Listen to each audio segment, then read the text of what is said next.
Counsel, would you like to reserve some time for rebuttal? Yes, Your Honor, I would like to reserve 3 minutes.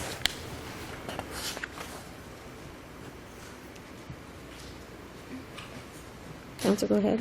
Good morning, Your Honors. Amanda Lundergan from ICE Legal on behalf of the appellant, along with my co-counsel, Steve Brotman. This case arises out of a final judgment of foreclosure entered. Just last week, this court entered an opinion in the case of Kelsey versus SunTrust. Your Honor was on that opinion, and I believe it's very instructive for the case at hand. If not identical facts, at least very instructive. But that also involved a concession of error, and I'm not sure that the other side is conceding error, are they? And that is the one difference. The attorneys on the other side in that case recognized that they had a hearsay problem with their documents and properly conceded error. And that is the one difference between the Kelsey case and this. However, there are so many similarities between the factual patterns. In the Kelsey case, the witness hadn't looked at the note until the day before trial. Here, the witness admitted he hadn't seen the note until 3 days before trial. In the Kelsey case, the witness only became familiar. Is there any question that it's the note that was executed by your client? Your Honor, they have to prove that it was. Is there any question that it was executed by your client, counsel? There's a question as to whether it was the original promissory note. In the answer to the complaint, our clients admitted that while they executed a note and mortgage, they reserved all evidentiary rights as to whether or not that was in fact an original. Counsel. At a mortgage foreclosure, a summary judgment or trial, the original note and mortgage need to be surrendered. Are you representing here in open court that the original note and mortgage were not surrendered in this case? I'm representing to the court that the bank did not prove that the document they brought to court that day was in fact the original. That's a different question. So it is not. Your position, it is not the original note and mortgage that was surrendered. Our position is that it is the bank's burden to prove that it was in fact the original. Counsel, I ask you a very simple question. Your Honor, I expect a straightforward answer. You're representing here that that thing that was turned in was not the original note and mortgage signed by your client. They're not in a position to know that that is in fact the original. What they admitted was that it appeared to be a copy of their signature, that the signatures appeared to be accurate, but neither themselves, was it a photocopy or was it an original? My client isn't in a position to say that, to authenticate that as an original, and that was the burden of the bank. Sitting here today... Was it original? It's a very simple question. I mean, this is not rocket science. It's either an original signature. Everyone knows what an original signature looks like. It's usually in blue ink or black ink, but it's clearly an original document. So the question is, was it a photocopy? We don't know. Was it something that they had to reestablish the note and mortgage? We don't know whether that was an original. In this day and age, it's very easy to create a color copy of the original note, but that wasn't the issue at trial. The issue at trial was whether what was your offense? What was your defense with regard to the signature on the document? There was an affirmative defense. Did you have a claim that there was a forgery involved in any of this? No, Your Honor. The defense was a notice defense that put the bank on notice that we weren't going to stipulate that that was the original, that they had to come with some sort of evidence that that was in fact the original, and authenticate it as an original promissory note. So the person who came and testified had only seen it the day before. Yes, Your Honor. So you're saying that even though that person had only seen it the day before, they weren't competent to say that's the original note and mortgage? They didn't lay a foundation as to anything regarding the records that they attempted to introduce, and that's why the issue of whether or not it was the original is not what is on appeal today. The issue Well, you is... say they didn't lay any foundation. Didn't Mr. Knapp testify that he'd been with all three companies and that he knows how the information is entered into the computer systems and he knows how it's generated to come out? Isn't that different than the case you're citing as supplemental Not reporting? at all. In It's the Kelsey not? case, the witness was a litigation specialist. In our case, he was a litigation specialist. He worked in the legal operations department, and he said that his job was similar in all three of the predecessor servicers. What he talked about was he never worked in any of those departments, never supervised any of those departments, never entered those documents, never supervised the policies and procedures. What he testified to was the bare bones business records exception, which is what they talked about in Yang. Just saying the magic words of made at or near the time by a person with knowledge in the routine course of business is not enough to lay the foundation, because that person has to have experience with those records. In Kelsey, part of the reason for the concession was that the person who was submitted as the person was not submitted as a records custodian, correct? That Correct, was one a of the records custodian reasons. or otherwise qualified witness. Correct.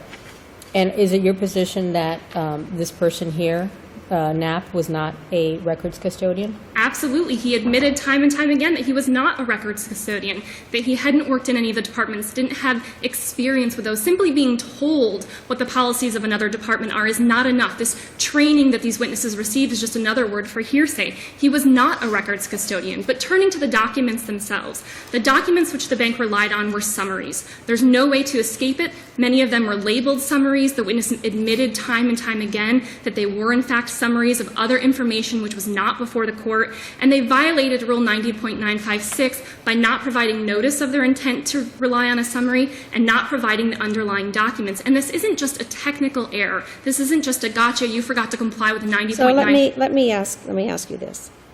What summary precisely do you say would have precluded entry of judgment that was used here, that would have precluded entry of judgment against your client? There were several summaries. There was Exhibit number 3, which was the asset detail. Exhibit number 4, which was titled Loan Summary. Exhibit number 5, which was the affidavit checklist. The only evidence of standing that they had... Wait. This is a mortgage foreclosure case. Your client supposedly is not paying his or her mortgage. Now, the summaries that really seem to count, other than the original, giving the original documents of all of those things, we're talking about is summaries, the payment summary. So to me, I'm looking to see if your claim is saying we paid money that hasn't been credited or we were current, and the bank is going to give you some computer printout that shows that, are you saying that that's not adequate in a mortgage foreclosure? It has to be what? It has to be copies of the checks or the copies of the envelopes where the payments are made, or the copies of, what is it other than the computer printout which shows payment made, no payment made? What is it that you say needs to be introduced other than a summary like that? Yes, Your Honor. The testimony regarding standing came solely from a summary. The testimony regarding... Whoa. Standing, I'm not asking about standing. That's usually raised about this bank didn't hold the mortgage at the time the action was brought. What standing question are we now into? You asked what other documents were summaries that affected the final judgment in this case, and it was standing. The witness got on the stand and testified that his belief that the bank had standing was based on the loan summary. Counsel, we were talking about summaries. Yes, was based on the loan summary exhibit number 4. If you look at the loan summary You're exhibit saying number that 4... this individual didn't have standing to testify as to the loan summary. No. I'm saying the bank didn't prove standing because the sole exhibit that they relied on to prove standing was in fact a summary. What the witness said on the stand was, I looked at the loan summary exhibit number 4. There's an entry here that shows that the note was scanned in on a certain date. That doesn't tell us anything. What he then says is, this is a compilation of other documents which are not reflected in this summary. And in fact, there's a scroll bar on the right-hand side of the exhibit which shows there was more information at the bottom, which we don't know what that says, and that's forever beyond the record.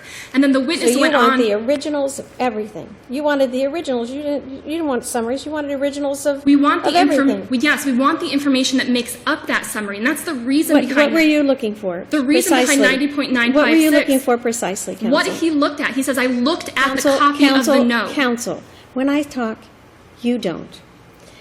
What were you looking for? What original documents were you looking for in lieu of summary? The document he referenced. He and said, what is when that? I'm looking at this, I saw a copy and of the what note. Is that, the counsel? Copy of the note that was scanned into our system that was dated. That is not in the record. So you wanted the original, what you say is the original note. No. What is it that you say that you really wanted the original of? He tried to date their acquisition of this note by a copy that was imaged into their system that was not provided the day of trial. What was provided the day of trial was a loan summary. The loan summary said the original was scanned into our system on this date. He said, I looked at that original. It's not here today. It's not part of the record, but it had all the endorsements that we needed. Thank you, counsel. I think we understand your argument. Thank you.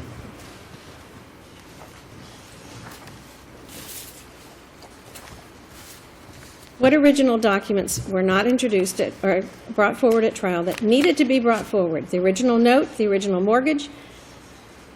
Yes, Your Honor, and may it please the Court. Mary Ann Couch for Appalachia U.S. Bank. The original note and the mortgage were entered into evidence before trial. In fact, one of the main issues that appellant had with the trial case in this appeal is that attached to the complaint was a note that was endorsed in blank. About 15 months later, U.S. Bank filed the original note. and mortgage with the court well in advance of trial, several years before trial, that showed a special endorsement to U.S. Bank. When was a special endorsement to U.S. Bank? The special endorsement is not dated, and that's normal in foreclosure cases. Was there anything onward. showing that U.S. Bank, in fact, had the note mortgage prior to the date that the complaint was filed? Yes, Your Honor. What was and that that? was the testimony of Peter Knapp at trial. Throughout the trial, Peter Knapp exemplified. Well, how did he know that? How did he know it? Yes, Your Honor. He was qualified as a person qualified in Ocwen's business records as to testify as to the manner of preparation, the liability and trustworthiness of the documents, and he was well enough acquainted with the business records to give the testimony. So he was able to give testimony regarding Ocwen's system, their processes, their record-keeping activity, to be able to testify that he knew that the endorsement to U.S. Bank was placed on the note prior to trial. I'd like to invite the court Were to the take... payments being made to a servicing agent, or were they being paid to U.S. Bank? Your Honor, it's my understanding that the payments would have been made to U.S. Bank, but Ocwen, as its servicer, held the records, and it was Ocwen, Peter Knapp, as employed by Ocwen, to testify as to those records, which were basically on behalf Were of U.S. payments Bank. being made to U.S. Bank before this action was brought? Or was it being paid to Ocwen? It's my understanding, Your Honor, that the payments would have been made to U.S. Bank. But Your Honor, I'd like to invite each of you to take a close look at the testimony. If payments were being made to U.S. Bank before this foreclosure was filed, I mean, I usually write my mortgage payment checks to the people to whom I owe the mortgage money. You know, I don't write it to a stranger, so that would be some evidence of the fact that U.S. Bank. Is there a standing question here? Well, Your Honor, appellant has raised a standing question, and they've alleged that U.S. Bank did not have standing at the time they filed suit. But Peter Knapp testified continuously. And if you take a close look at that testimony, you'll see that he testified that that he established that there were many endorsements on the original note at the time that we filed the complaint, and that specific endorsement to U.S. Bank was on the note prior to the foreclosure complaint. How did he know that? He knew that because he is experienced in Ocwen's system, and he was able to look at the business records, which he also explained the process of how Ocwen receives and transmits their documents. They have a system called Looking Glass, which Peter Knapp extensively testified to and described, that the original loan documents, the note, the mortgage, payment history, things like that, important correspondence, are scanned into this Looking Glass system and are kept in Ocwen's business records that way, computerized. And when the document is scanned, it shows on that, in that system, the date it was scanned. And Peter Knapp was able to take a look at the original note that was scanned into that document system and see the date that it was scanned into the system, which was at least a few weeks before U.S. Bank. When that's such an filed. important issue, why wasn't the document presented at trial? Your Honor, that's a very important issue on standing under the case law. Why wasn't it presented at trial? Your Honor, I can't You weren't testify. trial counsel. Yes, Your Okay. Honor, I was not trial counsel. You know, in an ideal world, perhaps it may have been entered, but it's our position that the testimony of Peter Knapp as a qualified Right. witness under Florida law, he was certainly qualified. Well, let me ask you this. Counsel claims that they weren't notified of summaries that were going to be introduced. Yes. And under the rules, if somebody objects or they want it, they're allowed to get the documents underlying the summaries to examine them. Yes, it's U.S. Bank's position that Florida statute section 90.956 relating to summaries is wholly inapplicable in this case. Appellant cites no authority that a mortgage servicer's own foreclosing their own documents, computerized documents, would be subject to this summary rule. That rule, 90.956, relates to summaries prepared by a party or their counsel to bring to trial, to make it easier to summarize information. That is just not the case here. Each of these documents were independent documents. They were computerized business records. Some of them were merely just printed off Ocwen's system of record keeping. But again, Peter Knapp testified extensively to all these systems, how the documents were entered and why they were entered that way. Was a request made to your client to produce these documents that you were going to use at trial? The documents that you used at trial, was there a request made request to produce whatever documents you were going to Certainly, use? Your Honor, yes. And were they produced? Some of the documents were repeatedly reproduced in the exhibit list before trial, which there were actually 3 different times that the exhibits were entered in this case because it had been reset for 3 times. And your client had filed a pretrial catalog each time, I take it? Your Honor, the last time, with full disclosure, that U.S. Bank filed its amended exhibit list, some of those exhibits were just a few days before trial. But most of this information was presented to appellant well in advance. And any issues of standing and the original note, et cetera, those were all presented. And it's your position that Mr. Knapp qualifies as a record custodian, able to testify as to these matters?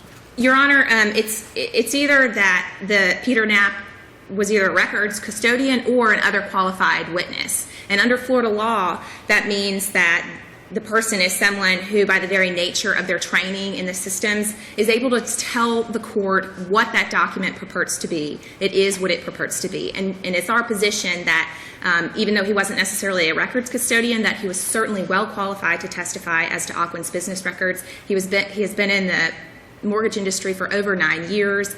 He worked for all 3 servicers of the loan at issue, and he had training, extensive training in all of those systems, and he explained all of this detailed in as to at how the trial. computer documents were generated, what Yes, went Your into Honor. them, when it went into them, the Yes, exactly, Your procedure. Honor. He explained the looking glass system, which I referred to, and also the mortgage serve system, which held documents such as the payment system. So it's our position that all those documents were properly authenticated. I would like to note that appellant cited an incorrect standard of review in their initial brief regarding the evidentiary issues. It is not a de novo review. That is solely for interpretation of the evidence code. That is not at issue. These are rulings on admissibility of evidence under the hearsay exception, which is subject to an abuse of discretion. Thank you, counsel. Thank you, counsel. Counsel, you have 3 more minutes. I just have a few points to make on rebuttal. First, counsel already admitted that the document that they needed was not there the day of trial. Their witness was testifying that his belief that those endorsements they needed to have present on the original note when they filed the complaint, that he saw them by reviewing an image in his system that was not produced at trial and was not produced in discovery. Keep in mind that months before trial, we had requested in pretrial requests for production all documents evidencing your standing at the inception of this case. And their response was, see the copy of the note, which didn't have both endorsements, and see the assignment of mortgage. None of these summaries, printouts, screenshots were identified in the pretrial request for production, and many of them were produced on the eve of trial. Was a request made to the court to motion to compel filed? There was a request then for a deposition so we could ask about No, these. I'm talking about the first time this ever came about. It wasn't sufficient. Was there a motion to compel filed with the court? I don't believe there was a motion to compel. By the time we got the responses, it was only a few weeks before trial. Then we had the issue with the deposition that had come up, so I don't think we ever had an opportunity Well, the to call. deposition came up at the very last minute, am I correct? Only because plaintiff's counsel only disclosed the name of the witness 3 days before trial. You weren't Before aware that, that Mr. Knapp was going to testify anytime prior to the 3 days before? You were not aware? absolutely He not. was If not you- listed on a pretrial catalog in January? with 14 other witnesses. We But can't he fly was around. listed, am I correct, He was Nelson? listed with 14 other potential witnesses. That was how he was disclosed, as 14 potential witnesses. We asked in pretrial interrogatories who is going to be the person you're going to rely on. And it's not even about the deposition. It's about having time to prepare to rebut his testimony. Maybe we'll do a background check. Maybe we already have a deposition of this person. But that's what this is about. It's about what 90.956 is about. You It's had about noticed that he was on the witness list, correct? with 14 other potential witnesses. We I can't take 14 I understand, depositions. but that really sort of boggles my mind, frankly, because when I was a litigator, if I had a witness and exhibit list, I made sure that either I knew who these people were or they were deposed. That is not acceptable to say, well, there's 14 people, so I can't depose them. That's But we a risk tried you to do take. that. That's a litigation risk and a trial strategy then that you have taken. We tried to do that. We asked them, who's going to be your witness? We did pretrial discovery. We did interrogatories. We did a request for production. We Did you asked them request to take the deposition of the corporate counsel with the most knowledge? That would have been futile because that's not what we're here about. We're here about what was Mr. Knapp's ability to lay No, the no, foundation. no, because you're telling me you didn't know of the 14. So my next question to you is, did you file a notice of deposition requesting them to produce the corporate representative with the most knowledge that was going to testify at trial. But that would have been futile because Why? we had to know what Mr. Knapp knew, not No, what no, some no, corporate you're telling representative me, knew. wait a minute, counsel. You're telling me you didn't know what Mr. Knapp was going to testify to in January. He's one of 14 people. My question to you is, after that, was there a notice or a request to take the deposition of the person with the most knowledge from the corporation who was going to testify at trial? It would have been futile. Is the because answer no, counsel? Is the answer no, you did not take? We did not request it because it would have been futile Thank because we you. only want Thank Mr. you, Knapp's counsel. deposition. Thank you, They counsel. have admittedly Counsel, said. counsel, we understand your position. It would have been futile because you wouldn't have known what Mr. Knapp particularly would And have they said. admittedly have said they didn't know the name of their witness until 3 days before trial. So it would have been no. You would like for us to? At this point, Your Honor, we would like for you to reverse and remand with an entry for involuntary dismissal. Gotcha. Thank you, Thank you counsel. both very much. Thank you both.